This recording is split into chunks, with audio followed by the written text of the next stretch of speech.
படத்துல நடிக்க போறது ராதிகா மேடம் தான். அப்ப தெரியல. அப்ப தெரியல 2 இயர்ஸ்க்கு முன்னாடி. தெரியல. அவர் சொன்னது எப்படின்னா, ஒரு கிழவி, செம்ம கிழவி, ராங்கான ஒரு கிழவி. அவ வந்தான்னா ஊருக்குள்ள இருக்க தெரிச்சு ஓடுவான். அவ வந்தான்னா வீட்டுக்குள்ள இருக்க கதவெல்லாம் பூட்டிக்கிடுவாங்க. எல்லாம் சின்னது நெண்ணியெல்லாம் ஓடி போகும். மூக்கு மேல குத்தி வச்ச தோடு ரெண்டும் மம்பட்டி, காது ரெண்ட தொத்திக்கிட்டு ஆடுதுடா அதண்டட்டி, ஆடுதுடான்னு சொல்லுவார், ஆடுதுடா அதண்டட்டி. சிவகார்த்திகேயன் சார் பாடுவாரு அப்படிங்கிறது எனக்கு தெரியாது. ஒரு ஷாக் கொடுக்குறாரு எனக்கு சிவகுமார் சார். சொல்றாரு, சார் பாடல் பாட போறதே சிவகார்த்திகேயன் சார் தான், அதனால நல்ல வரிகள் நல்லா போட்டுங்க அப்படின்னாரு. கண்ணு மொழி காக்கா முள்ளா ஒரு வரண்டும் குருவ நெல்லா, இப்படி ஒரு ஆப்ஷன் வரி போட்டோன்னே ஜிவி சார் சூப்பர் நல்லா இருக்கு, இந்த வரியை போட்டுக்குருவோம். கெஸ்ட் யாருன்னு சொல்லிடலாமா? சொல்லிடலாம். கஞ்சாப்பூ கண்ணால திரைப்பட பாடலின் மூலம் தமிழ் சினிமாவில் பாடல் ஆசிரியராக அறிமுகமான கருமாத்தூர் மணிமாறன் அவர்களே இன்றைய நம் விருந்தினர்.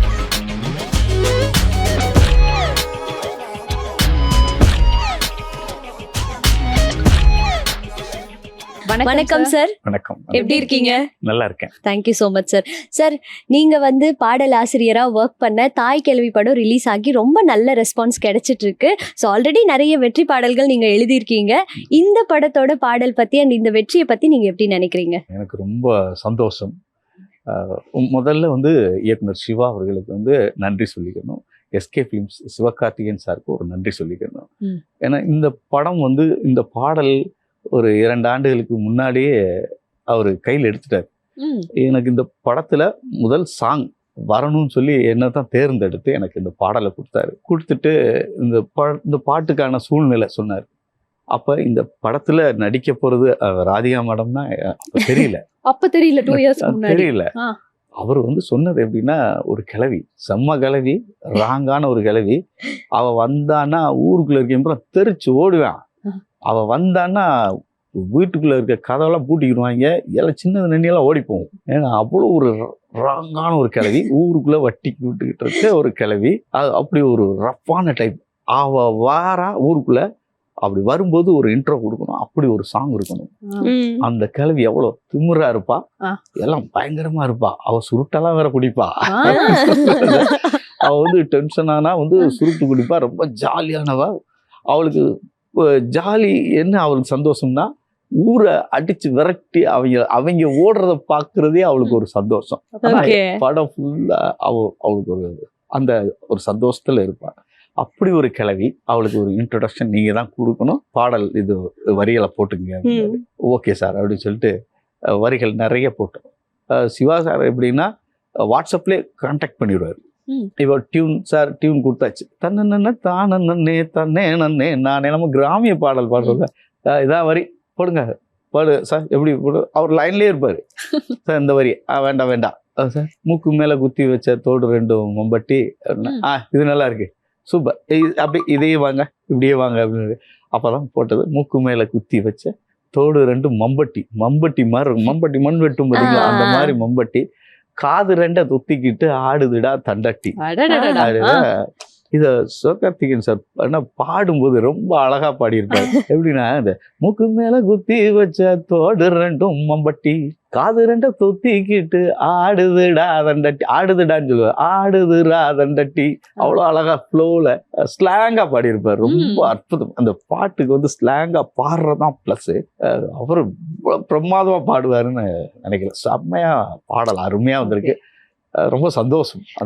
இந்த அளவுக்கு நீங்க எதிர்பார்க்கல சிவகார்த்திகேயன் அவர்கள் இப்படி பாடுவாங்கன்னா, அடிச்சு தூள் கிளப்பிட்டாரு சார். சிவகார்த்திகேயன் சார் பாடுவாரு அப்படிங்கிறது எனக்கு தெரியாது. ஒரு ஷாக் கொடுக்குறாரு எனக்கு சிவகுமார் சார். சொல்றாரு, சார் பாடல் பாட போறதே சிவகார்த்திகேயன் சார் தான், அதனால நல்ல வரிகள் நல்லா போட்டுங்க அப்படின்னாரு. செம்ம அதுக்காக ஒர்க் பண்ணும். அது பாடல் முடிஞ்ச விதம் பார்த்தீங்கன்னா ஒரு 2 மணி நேரத்துக்குள்ள லிரிக்ஸ் முடிஞ்சு. சிவகார்த்திகேயன் சார் பாட போறா அப்படின்னா ஆப்ஷன் கொடுத்துக்கிட்டே இருந்தேன். 2 சார் இதை போட்டுக்குமா அப்படின்னு. நீங்க போடுங்க அப்புறம் பாத்துக்கிறோம், இசை மியூசிக் டைரக்டர் கையில இருக்கு எல்லாத்தையும் அப்படின்னு மியூசிக் டைரக்டர்கிட்ட கொடுத்தாச்சு. ஒரு 4 வருஷம் எழுதியாச்சு. எடுத்து அவர் செலக்ட் பண்ணி சார் எதை எடுக்கிறதுனே தெரியல சார், ரொம்ப எல்லாமே அற்புதமான வரிகளா இருக்கு அப்படின்னு எடுத்து போட்டார். சிவா சார் இந்த ரெக்கார்டிங் முடிஞ்ச உடனே என்கிட்ட சொன்னாரு, சார் சிவகார்த்திகேயன் சார் கேட்டாரு, பாடல் வரிகள் ரொம்ப அற்புதமா எழுதியிருக்கு, யார் எழுதியிருக்கான்னு கேட்டாரு, நான் உங்களுக்கு சொல்லியிருக்கேன் சார் அப்படின்னு இருக்காரு. அது ரொம்ப சந்தோஷம். அது வாவ் நைஸ். அது ஒரு காம்ப்ளிமெண்ட் வந்து நம்ம ஆமா. எல்லாருமே ஏங்கிட்டு இருப்போம். பட் அது கிடைக்கும் போது வேற லெவலா இருக்கும். அதுதான். பட் எனக்கு ஒரு கேள்வி என்னன்னா சார், Sir. டைரக்டர் சிவா அவர்கள் வந்து உங்ககிட்ட சொல்லியிருக்காரு, இந்த மாதிரி ஒரு டிஸ்கிரிப்ஷன்ல தான் ஒரு கிழவி இருக்காங்க, ம். இப்படி இருக்காங்க, ரொம்ப தைரியமா ஜாலியா இருக்கக்கூடிய ஒரு கிழவின்னு சொல்லும்போது உங்களுக்கு ம். எந்த கிழவி ஞாபகம் வந்தாங்க? எனக்கு ஊர்ல இருக்க எங்க அப்பத்தா அம்மத்தா எல்லாம் ஞாபகம் வந்தது. ஏன்னா இந்த கிழடு கட்டை ஊர்ல விரட்டி அடிப்பாங்க. அதான் அவங்களால ஓடவும் முடியாது. என்ன செய்வாங்க, ஒரு விளக்கம் அதை இப்படி எடுத்தாங்கன்னா, டேய் நில்றா நில இங்க இருந்து விட்டாங்கன்னா ராக்கெட் மாதிரி விடுவாங்க விளக்குமாறு. அப்பா, அப்படி எங்க அப்பத்தால என்னை அப்படிதான் விரட்டும். ஏன்னா அந்த அளவுக்கு சேட்டை. திட்டு ஓடி போய் மரத்துல ஏறுறது, மரத்துல இருந்துட்டு போய் கருவலங்காட்டுக்குள்ள ஓடுறது, அவங்களுக்கு பயம். வேற பேத்தி எங்கிட்டாவது அடி போட்டு அவங்க வந்து திட்டுறதுக்காக தெரியல, வேற பேத்தி எங்கிட்டாவது போய் விழுந்துருவாங்க அப்படின்ற ஒரு ஆதங்கத்துல தான் விரட்டுவாங்க. அந்த மாதிரி ஒரு கிழவிதான். ஆனா இது பவர்ஃபுல்லான கிழவி. அதுல டைலாக் பாத்தீங்களா, பாரு சத்த பத்தியா, அம்புட்டும் பல எனக்கு சக்கரை பிரசரு எதுவும் அம்புட்டும் பிள்ளை அப்படின்னு செம்ம டைலாக். அந்த கிழவிக்கான எல்லாத்தையும் கொண்டு வந்தாச்சு. நம்ம பார்த்தது தானே, பார்த்தது கேட்டது. முடிஞ்ச அளவு என்னுடைய பாடல் வரிகள்ல நான் என்ன நினைப்பேன்னா, நம்ம கிராமத்து வார்த்தைகளை நிறைய சேர்க்கணும், நிறைய விஷயங்களை சேர்க்கணும்னு ஒரு ஆசை. ஏன்னா அதுதான் இன்னைக்கு வந்து நிறைய அழிஞ்சுக்கிட்டு வருது. எல்லாம் கிராமத்துல பாத்தீங்கன்னா நாகரிகமா பேசுறேன் அப்படின்னு சொல்லிட்டு பூரா நாகரிகமா அப்படியே போயிடுறாங்க.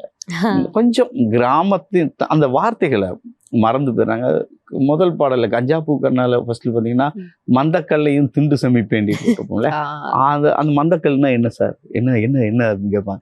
இதுல தோடு 2 மொம்பட்டி, காது 2 தொத்திக்கிட்டு ஆடுதுடா தண்டட்டி, தண்டட்டின்னா என்ன அப்படின்னு கேட்பாங்க. சில கிராமங்கள்ல சில ஊர்கள்ல பாம்படம் சொல்லுவாங்க. ஒவ்வொரு கிராமத்துலயும் ஒண்ணு. அதனால கிராமத்துல இருக்கிற வார்த்தைகளை கொண்டு வந்து சேர்க்கணும். ஏன்னா அது அழியும் தருவாயில இருக்குது இன்னைக்கு. நாகரிகன்ற பேர்ல அதெல்லாம் கொஞ்சம் அது பேசினா நமக்கு ஏதோ அசிங்கமோ, ஏதோ நம்மளை யாரும் மதிக்க மாட்டாங்களோ அப்படின்னு நினைக்கிறாங்க. நிறைய வார்த்தைகள் கிடக்கு நம்ம கிராமத்திலே.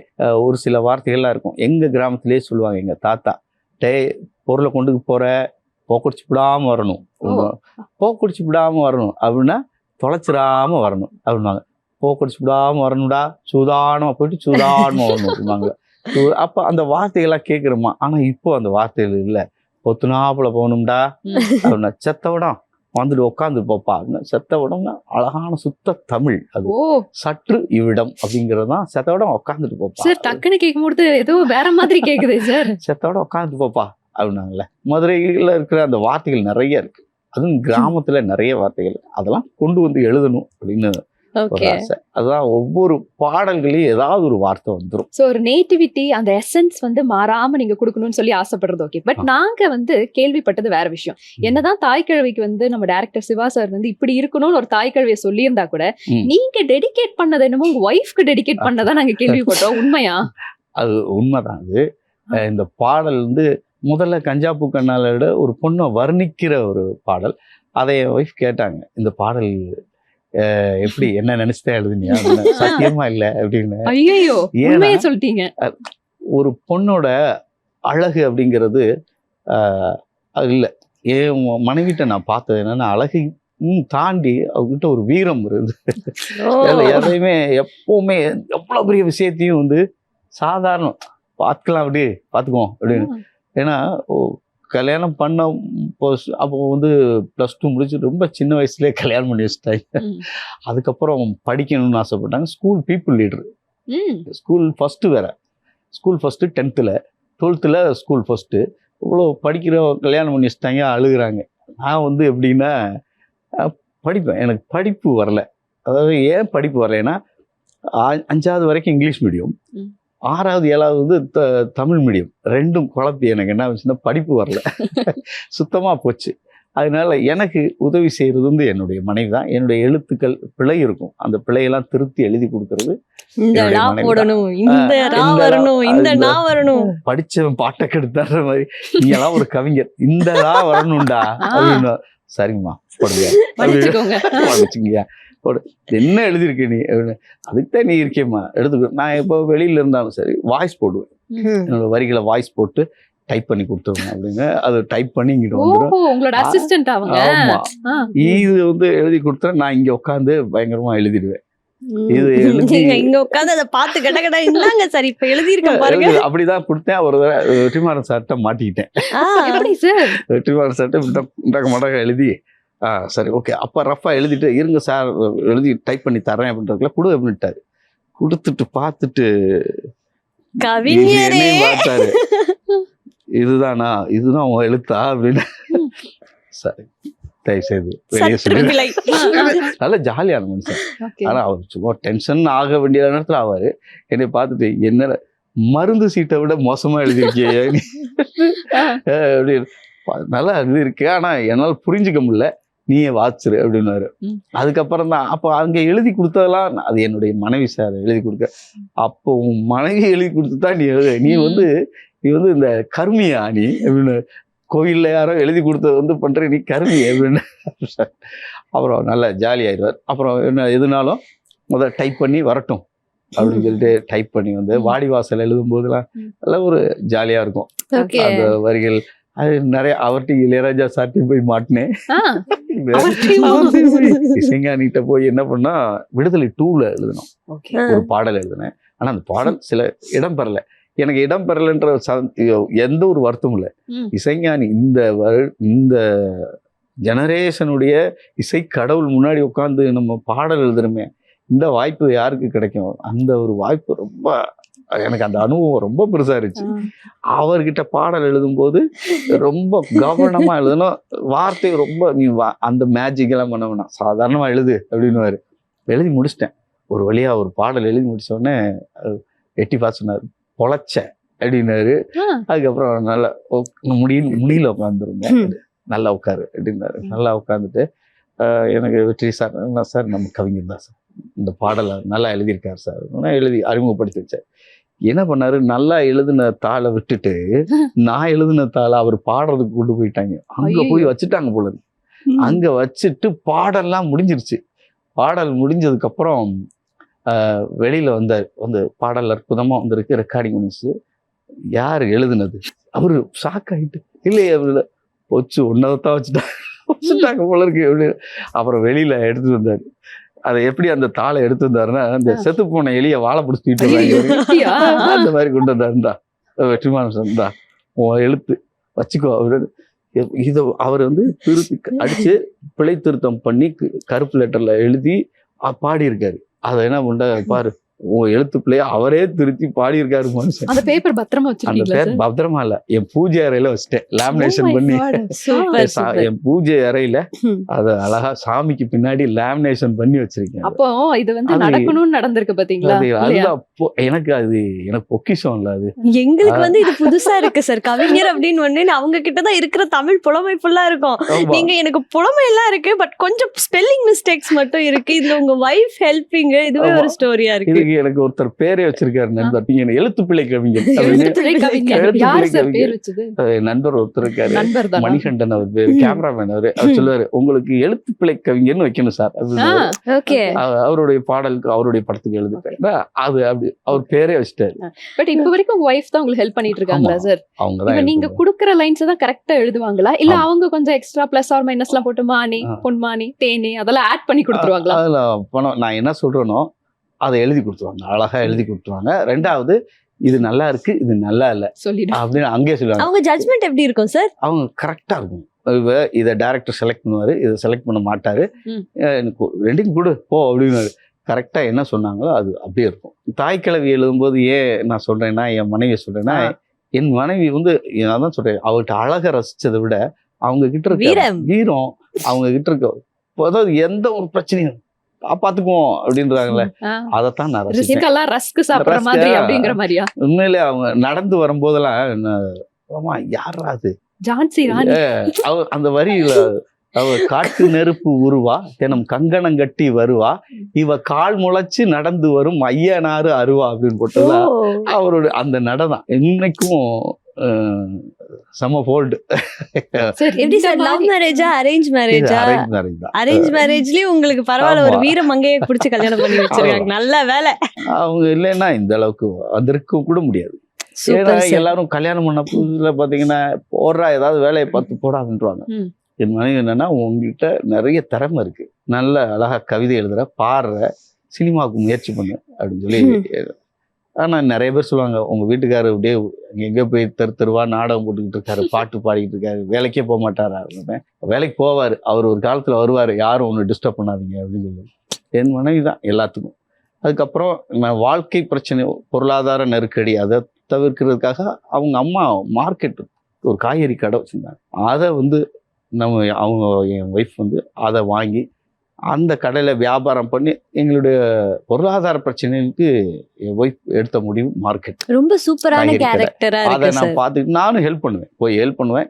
ஓரளவுக்கு படம் மேலே வந்துச்சு, பாடல் வந்துருச்சு அப்படின்னோடனே அதுக்கப்புறம் சொன்னேன் நீ இனிமேல் காய்கறி கடைக்கு வராத, நான் பார்த்துக்கிறேன், ஓடு சென்னைக்கு ஓடு. இப்போ கூட இன்னைக்கு கூட செலவுக்கு எனக்கு சென்னைக்கு போகிறதுக்கு பஸ் காசு கூட என் மனைவி தான் எனக்கு கொடுத்து விடணும்.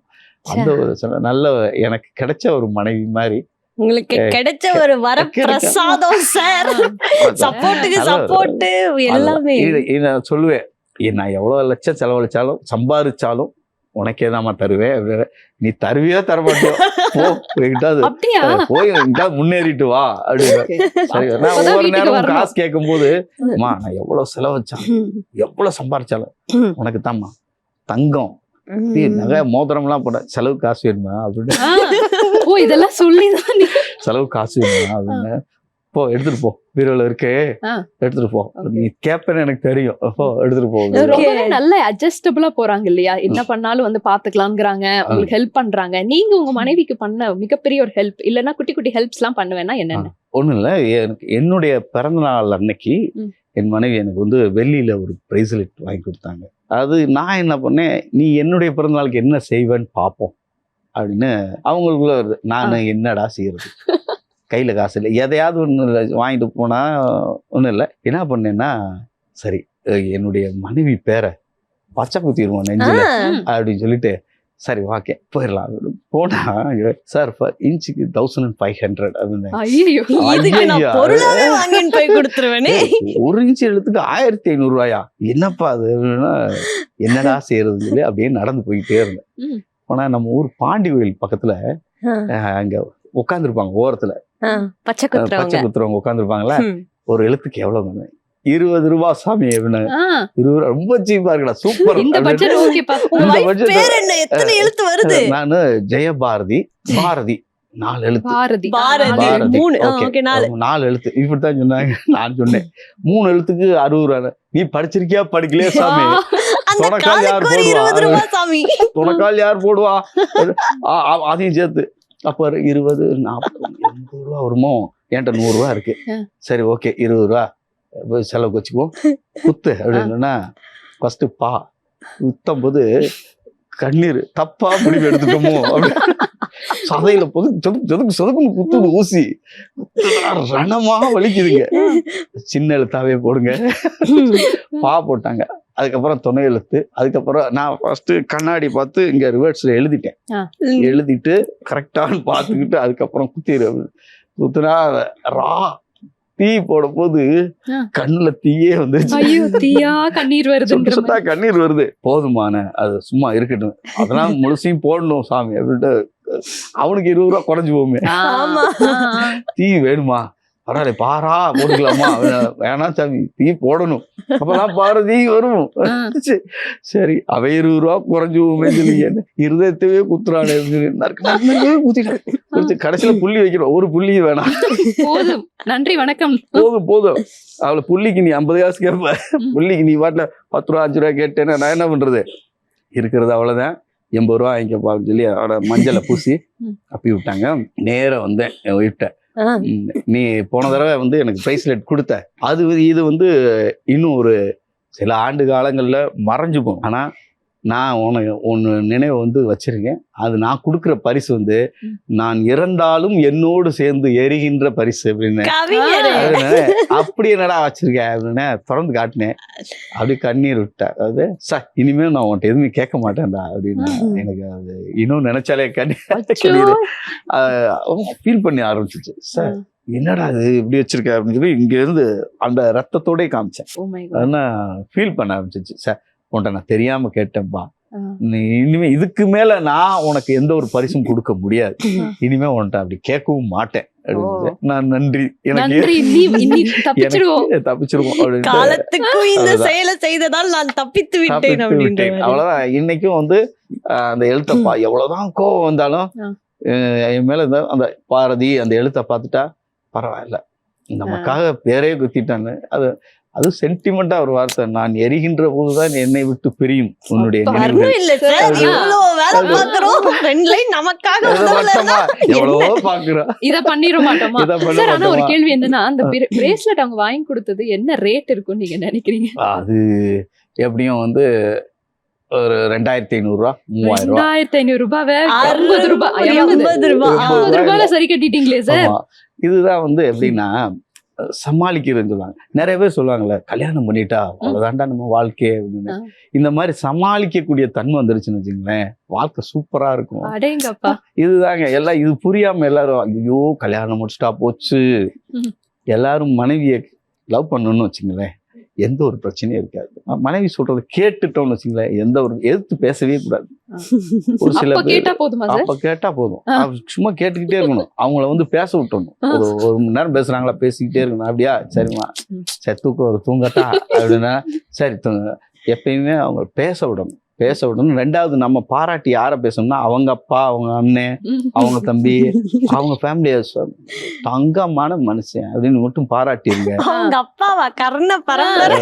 அப்பா என்ன அப்பா இப்படி ஒரு மனுஷன், அவ்வளவுதான். வைஃப் எல்லாம் அவ்வளவுதான். பிளாட். அதுக்கப்புறம் அவங்களே சாப்பாடு வச்சு கொடுத்துருவாங்க. அது பிரச்சனை இல்லை. இப்படிதான் நம்ம வந்து வாழ்க்கைய புரிஞ்சுக்கிட்டு போனோம்னா எல்லாமே சாப்பிடும். ஆக்சுவலா இப்ப புரியுது அவனுக்கு. தாய் கழவிய வந்து அழகா இந்த பாட்டுக்கு இதுதான்ப்பா என் ஒய்ஃபுக்கு டெடிகேட் பண்ணேங்கிறத புரிய வச்சிட்டீங்க. பட் அதை தாண்டி நீங்க அவங்கள பத்தி சொல்லும் போதே அவங்க மேல எங்களுக்கே நாங்க பார்த்ததே கிடையாது. பட் ஆனா எங்களுக்கே ஒரு ரெஸ்பெக்ட் வந்துச்சு. ஹஸ்பண்டுக்கு வந்துட்டு எவ்வளவு ஹெல்ப்ஃபுல்லா இருக்காங்க, செலவுக்கு காசு கொடுக்குறாங்க, கடையை பாத்துக்கிறாங்க, இவ்வளவு விஷயம் அவங்க பண்றாங்கல்ல. 2500 ரூபாய்க்கு பிரேஸ்லெட்டும் வாங்கி கொடுத்துருக்காங்க. நீங்க அதை 60 ரூபாயில முடிச்சு 80. நீ வேற அடிக்கடி 60 அவர் காசு. சரி ஓகேங்க, 20 ரூபாய் நான் நானே குறைச்சிட்டேங்க. ஒரு plate அதான் சொல்றேன். கரெக்டா சார். சார், அப்படிப்பட்ட ஒய்ஃப்க்கு நீங்க ஒரே ஒரு மெசேஜ் நம்ம ஜெயா டிவி வாயில்ல சொல்லிருக்க பார்க்கலாம். பாரதி, ஆ. நீதான் என் வாழ்க்கையின் தீ. என் என் வாழ்க்கையின் தீ. ஆ. பாரதி, நீதான் என் வாழ்க்கையின் தீ. நீ எரிகின்றவரை நானும் தெரிவேன் உன் வெளிச்சத்தில் நான். நீ அமர்ந்தால் நானும் அமர்வேன்.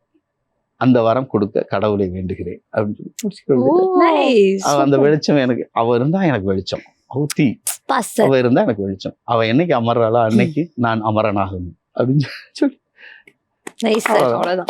நாங்க எதுவும் பேசுறதுக்கே இல்ல. நல்ல சூப்பரான கப்பல் சார். எதை பத்தி தெரிஞ்சுக்கிட்டோமோ இல்லையோ, ஒரு லவ் வந்து எவ்வளவு ஒரு அண்டர்ஸ்டாண்டிங், அந்த விட்டு கொடுக்கறது, ரெண்டு பேரும் வந்துட்டு எஃபர்ட்ஸ் போடுறது அப்படின்றது உங்ககிட்ட இருந்து நாங்க தெரிஞ்சுக்கிட்டோம். பட் உங்களை பத்தி இன்னொரு விஷயம் கேள்விப்பட்டது, நீங்க உங்களுக்கு நடிப்புல ஆர்வம் இருக்கு, நடிக்க தான் நான் வந்தேன், அண்ட் சூப்பரா பாடல் கூட வந்துட்டு நீங்க பாடுவீங்கன்ட்டு.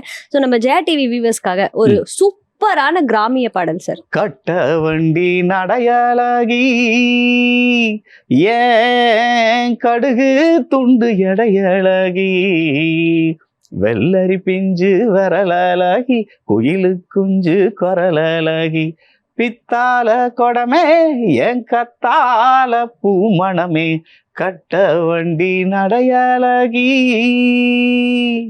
ஜாதி பேசும் ஊருக்குள்ள நீதி சொல்ல யாரும் இல்ல ஆதி முதல் இன்று வர கிழிக்காத தேதி போல கூறுகட்ட சனத்துக்குள்ள கூறப்பூவா பூத்தவளே கூறுகட்ட சனத்துக்குள்ள கூறப்பூவா பூத்தவளே இந்த சாதியும் மதமும் உசுர எடுக்கும் உசுர கொடுக்குமா எம்போல உசுர கொடுக்குமா கட்ட வண்டி நடையழகி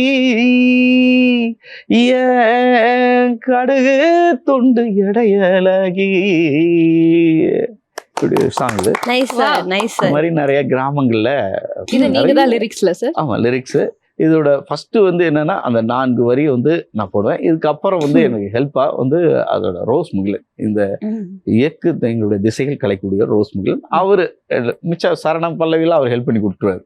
ஓகே. அப்படின்னு ஒரு பாடலாசிரியர் அப்படியே ஏத்தி விட்டாரு என்ன. Yes sir. அப்படியே வந்ததுதான். சோ நீங்க எங்க இருந்து வரீங்க, உங்களை பத்தி சொல்லுங்களேன்.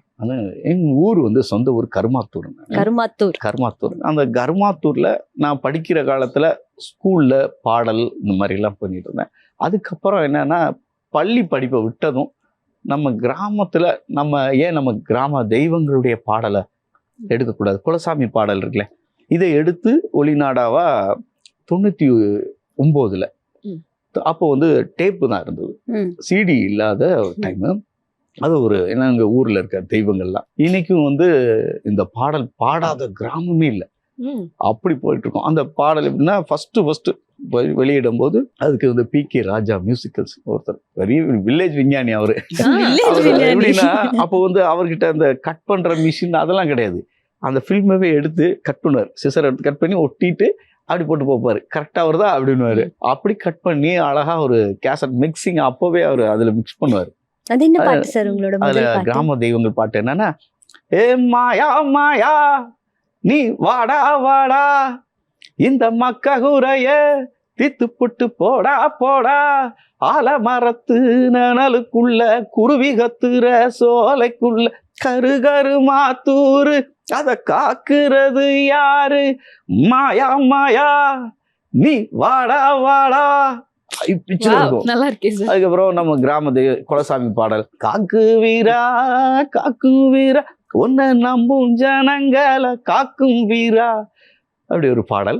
அப்படி ஒவ்வொரு பாடல் நம்ம கிராமத்துல இருக்க எல்லா குலசாமி பாடல்கள்னா சொல்லிக்கிட்டே போலாம் போலயே சார், லிஸ்டே பெருசா இருக்கு. அதுக்கப்புறம் கிராமத்துக்கு வந்து விழிப்புணர்வு பாடல்கள் நிறைய பாடல்கள், சிசுக்கொலை சம்பந்தமான பாடல், பெண் உரிமை சம்பந்தமான பாடல், எல்லாரும் நிறைய விஷயங்கள் கிராமமா போய் பாடுவோம் சரியா. அப்படி பாடல் ஆர்வம் அப்படியே வந்ததுதான். பட் என்னதான் இருந்தாலும் சார், இவ்வளவு லிஸ்ட் ஆஃப் பாடல்கள் இருந்தாலும் அந்த முதல் பாடல் அப்படிங்கிறது ரொம்ப ஸ்பெஷலா இருந்திருக்கும் இல்லையா? அது என்ன பாடல், அது எப்படி வந்தது உங்களுக்கு? அது கஞ்சா பூ கண்ணால. அந்த பாடல் எப்படின்னா, நான் ஆடிஷன் போனது நடிக்கிறதுக்காக போனேன். இயக்குனர் முத்தையா அவர்கள் பார்த்துட்டு நல்லா இருக்கே நான் வந்து பாட்டு பாடிக்கிட்டே நடிச்சேன். பாட்டு நல்லா இருக்கே, என்ன பாட்டோட வரிகளை சொல்லு அப்படின்னாரு. சொன்னேன், இன்னும் பாடல் ஏதாவது வச்சிருக்கியா? நான் இருக்கு சார் அப்படின்னே, நீ தனியா வா அப்படின்னு தனியா கூப்பிட்டு போய் எல்லா பாடலையும் கேட்டாரு. கேட்டுட்டு நல்லா அருமையா பாடல் எழுதுறப்பா, நீ முத பாடல் எழுது இந்த படத்துக்கு அப்படின்னாரு. அதுக்கப்புறம் அவரை ஃபாலோ பண்ணி ஒரு 5 ஆண்டுகள் போயிடுச்சு. கடைசியில ஒரு 5 வருஷம் கழிச்சு அவர் போகும்போதெல்லாம், சார் நம்ம பாடல் இந்த வருஷமாவது வந்துருமா, கொஞ்சம் பொறுமையா இரு அப்படின்னாரு. அவர் தான் சொன்னாரு, கொஞ்சம் ரொம்ப பொறுமையா இரு, உன்னுடைய பாடல் இவ்வளவு தூரம் போகுது, தட்டி போகுதுன்னா எங்கேயோ போகுது உன்னுடைய வரிகள், அதனால நீ கொஞ்சம் பொறுமையா இரு. என்னுடைய வரிகள்லாம் ரொம்ப ரசிச்சு வாங்கினாரு. அவருக்கு தெரியும் அப்ப இது பாடல் ஹிட் ஆகும் அப்படின்னு. கரெக்டா யுவன் சாருடைய கையில கொடுத்தாரு என்னுடைய வரிகளை, அடிச்சு அதுப்பா எல்லா கிராமமும் பாடுது.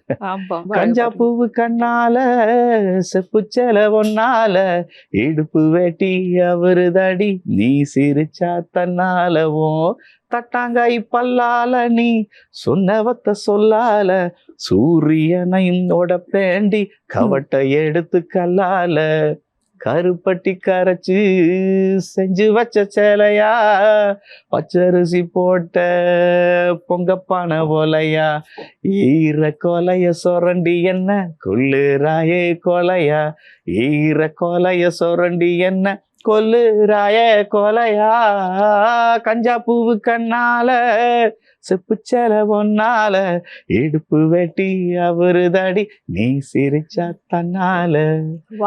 சார் நீங்க பாடும் போதே அப்படியே உங்க பார்வையிலயும் அந்த குரல்லயும் ஒரு காதல் இது இருக்கு பாத்தீங்களா? பட் இந்த பாடல் யார நினைச்சு எழுதுனீங்க? இந்த பாடல் வந்து சூழல் தான், அவங்க சொன்ன சூழல். ஐயா இந்த மாதிரி ஒரு சூழல். இது வந்து கிராமிய பாடல்கள்ல வந்து நம்ம ஒரு பொண்ணோட அழகை வர்ணிச்சு பாடுறோம். ஏதோ ஒரு பொண்ணு ஒரு கற்பனைக்கு வச்சுக்கப்பா, ஒரு அழகான ஒரு பொண்ணுப்பா, நீ பாட்டுல எழுதுப்பா அப்படின்றது அப்ப எழுதுனதுதான். இதெல்லாம் நல்ல கிராமிய பாடல்கள்ல வர்றதுதான். அதுக்கப்புறம் இப்போ ரீசெண்டா மாஸ்க் படம், இது இதுனா நிறைய பாடல்கள் எழுதுனேன். இதுக்கு இடையில அது சரியான விளம்பரங்கள் இல்லாம அது அப்படி இருக்குது. ஆனா வெளியில விளம்பரப்படுத்தி வெளியில கொண்டு வந்தது மாஸ்க் திரைப்படம். வெற்றிமாறன் சார் அவருடைய தயாரிப்புல வெளிவந்த ஒரு நல்ல ஒரு படம். அதுல வந்த ஒரு பாடல் கண்ணுமொழி காக்காமல் சார் சார் சார் அந்த பாட்டை நீங்க பாடாம போனா எல்லாருமே கோச்சுவாங்க சார். பாடுவோம். அது வந்து ஃபர்ஸ்ட் வந்து ஆலசர ஆலங்கட்டி வந்து நின்னா சேலை கட்டி அப்படி போட்டாங்க ஃபர்ஸ்ட். ஏன்னா அவ வந்து ஃபர்ஸ்ட் சேலை கட்டி வர, அப்போ அவ பாடணும் அப்படின்னு அந்த மாதிரி தான் போட்டது. அதுக்கப்புறம் கண்ணு மொழி காக்கா முள்ளா ஒரு வரண்டும் குருவ நெல்லா இப்படி ஒரு ஆப்ஷன் வரி போட்டோன்னே ஜிவி சார் சூப்பர் நல்லா இருக்கு இந்த வரியை போட்டுக்குருவோம் அப்படின்னு. சரி ஏதாவது ஒரு வழி 2 பேரும் டிஸ்கஷன் பண்ணி கடைசியில இந்த வரியை கொண்டு வந்தாங்க. கண்ணு மொழி காக்கா முள்ளா கண்ணு மொழி காக்கா முள்ளா ஒரு வரண்டும் குருவ நெல்லா நீராந்த போல தினம் ராத்திரி வேலை ஏன் சொப்பனம் வார வந்து வெளிச்சம் தார தலகாலு புரியலையே ஓம் பாச தெரியலையே மனசு ரெக்க முளைச்சு பறக்குது யாத்தே கண்ணு மொழி காக்கா முல்லா ஒரு வரண்டும் குருவனெல்லா அந்த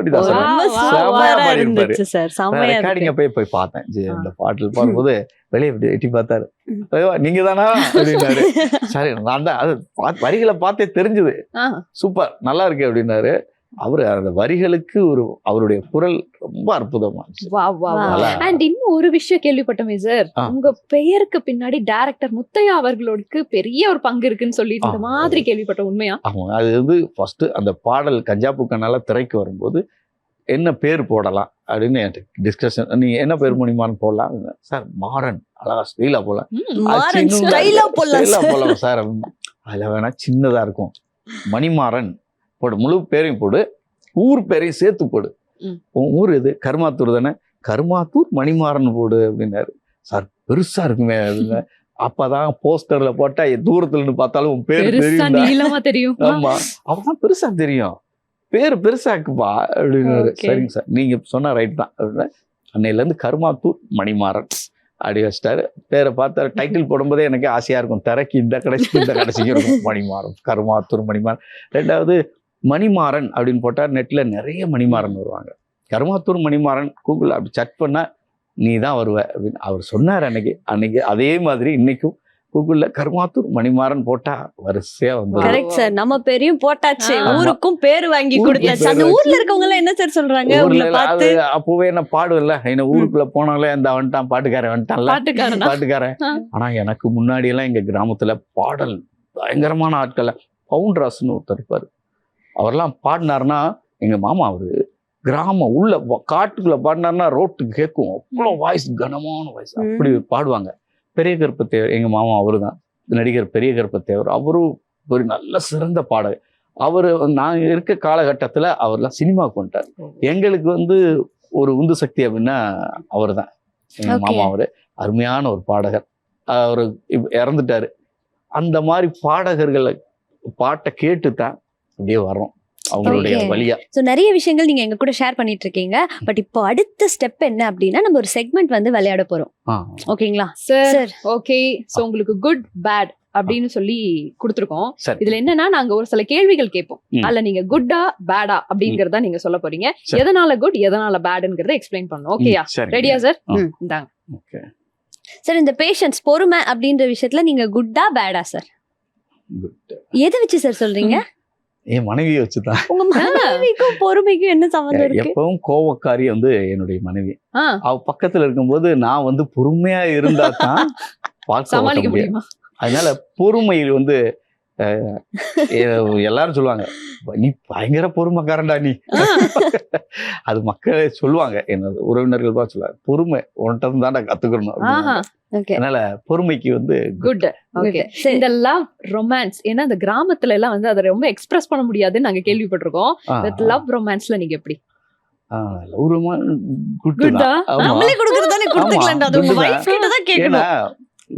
லவ் அப்படிங்கிற போது அது வந்து ஆத்மார்த்தமா உள்ளிருந்து வர்றது. அது நம்ம அதாவது கவிதை அப்படின்னாலே அதுக்கு அர்த்தம் என்னன்னா உணர்ச்சிகளின் உச்சகட்டம் தான் கவிதை. ஒரு மனுஷன் எவ்வளவு உணர்ச்சி உச்சகட்டமா இருக்கோ அதை எழுத்தா காட்டினா அதான் கவிதை. அதனால நம்ம நிறைய பாடல்கள் எழுதுறோம் இல்லையா? அப்ப காதல் நமக்குள்ள நிறைய இருக்கு. நிறைய இருக்கு.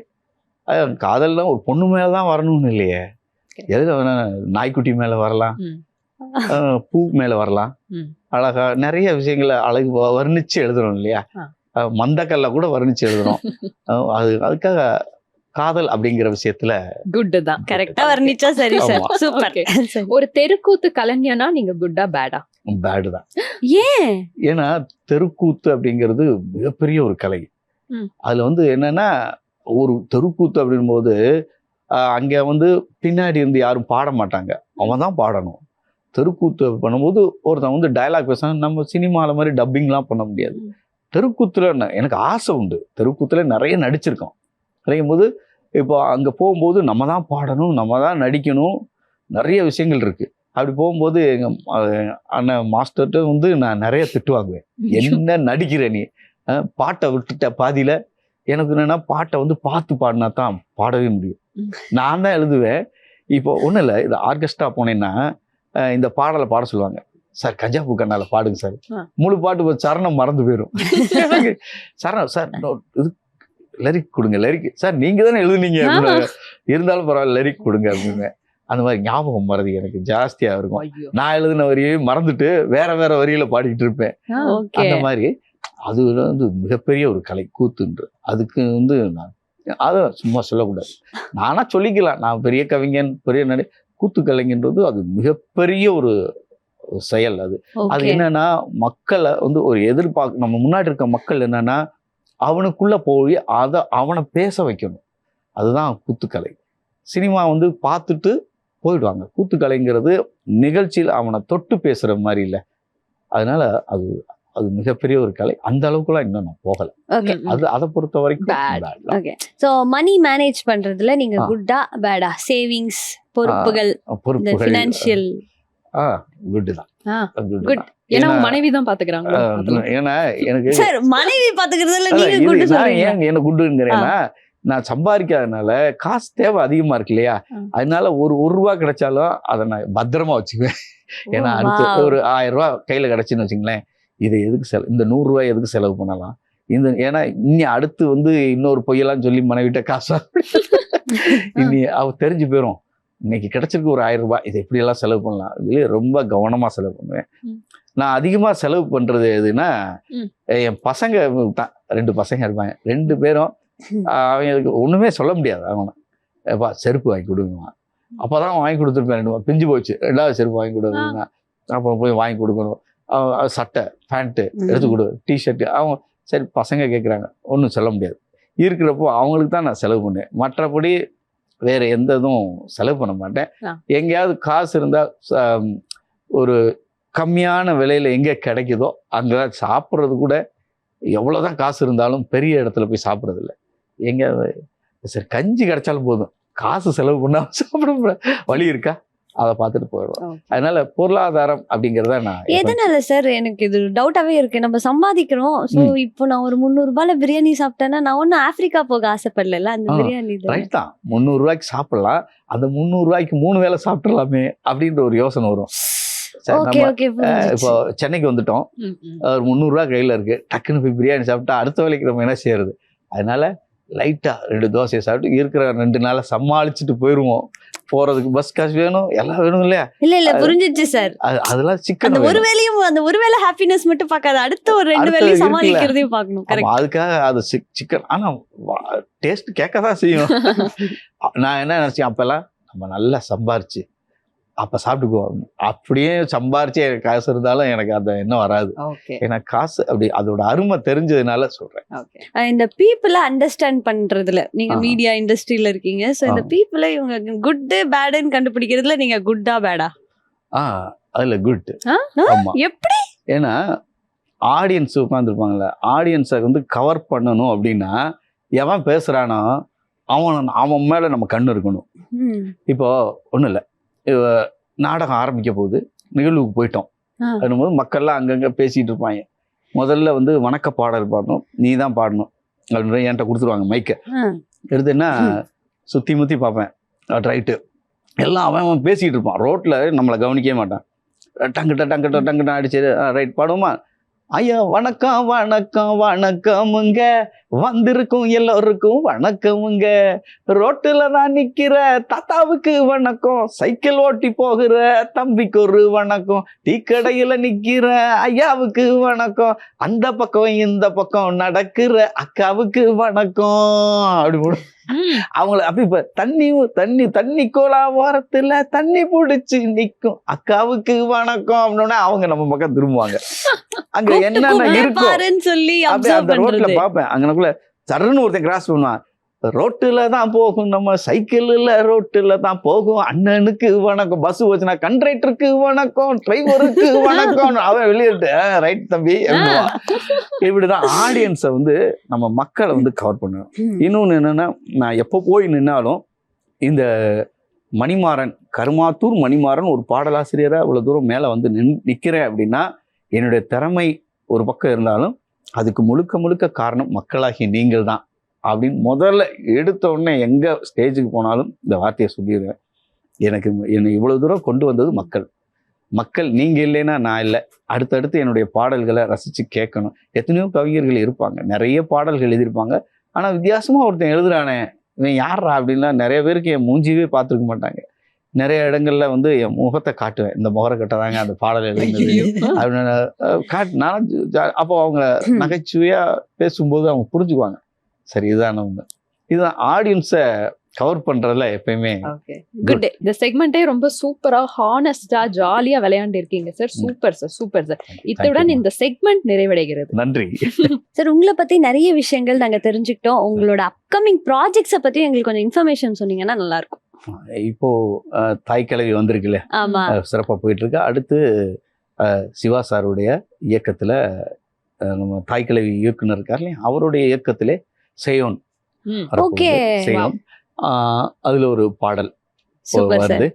அதுக்கப்புறம் இயக்குனர் முத்தையா அவர்களுடைய ஒரு படம் அருண் விஜய் வச்சு எடுக்கிறாரு. அந்த படத்துல எனக்கு ஒரு 3 பாடல் ஆமா தர்றதா சொல்லியிருக்காங்க. ஆமா, அதுல என்னமோ ஒரு படத்துல எல்லா பாடல்களும் எழுதுறதுதான் ஒரு கவிஞனுக்கு பெருமை.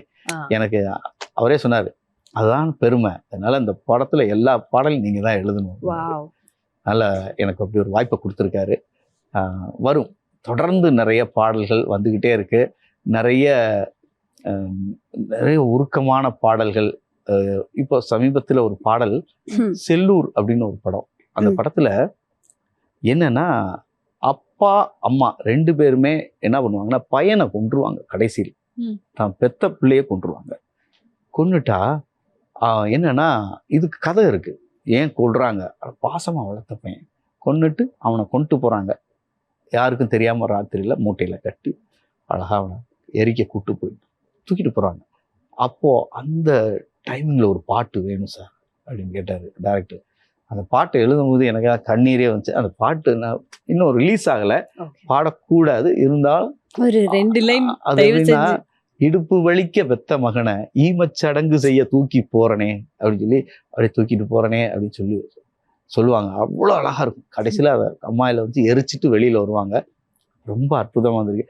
இந்த மாதிரி பாடல்கள் நிறைய வருது. அடுத்து மீன்பாடி அப்படின்னு சொல்லி ஒரு படம் வருது. அதுல ரொம்ப என்ன ரகுநந்தன் இசையில ரொம்ப அற்புதமான ஒரு பாடல். இந்த மாதிரி பாடல்கள்லாம் வந்தா என்னன்னா அது எப்படின்னா இவர் இப்படியும் எழுதுவாரு அப்படின்ற மாதிரியான, இப்போ எல்லாம் கிராம சார்ந்து எழுதுறாங்க, இவர் வேற இப்படியும் எழுதுவாங்க அப்படின்னு. இப்போ வந்து இப்போ இன்னொரு வெர்ஷன்லயும் எழுதுறேன். எப்படின்னா ஓ மொதகிலும் இருக்கு ப்ரோ அழுக்கு 1 அழிச்சு புட்டு அப்புறம் வந்து அட்வைஸ் பண்ணு. ஓ முதுகிலும் இருக்கு ப்ரோ அழுக்கு 1 அழிச்சு புட்டு அப்புறம் வந்து அட்வைஸ் பண்ணு. ஃபர்கெட்டு எழுத்துன்னு உன்னை ஏமாத்துவான் ஃபர்கெட் பண்ணு. ஃபோர்கெட்டு எழுத்துன்னு உன்னை ஏமாத்துவான் ஃபர்கெட் பண்ணு. டார்கெட்டை நம்பி ஓடு ஜெயிச்சிடலாம் ஃபாலோ பண்ணு. இந்த மாதிரி பாடல்கள்லாம் தொடர்ந்து வருது, வரணும். வந்தா எல்லா ஜானர்லயும். Thank you so much sir. இவ்வளோ நேரம் எங்க கிட்ட வந்துட்டு நிறைய விஷயங்கள், உங்க கிராமம், உங்களோட பாட்டு, உங்க வைஃப், உங்களோட ஒர்க்னு சொல்லி ஏகப்பட்ட விஷயங்களை ரொம்ப அழகாவே வந்து ஷேர் பண்ணிருந்தீங்க. ரொம்ப நேச்சுரலாவே இருந்தது சார். இந்த தாய் கிழவி படம் வந்து சூப்பர் டூப்பர் ஹிட் ஆன மாதிரியே உங்களோட எல்லா படங்களும் வந்து நீங்க எழுதுற பாடல்கள் எல்லாமே செம்ம ஹிட் ஆகணும்னு சொல்லி ஜெயா டிவி சார்பாக வாழ்த்துக்களை தெரிவிச்சுக்கிறோம். நன்றி. Thank you for joining. தேங்க்யூ.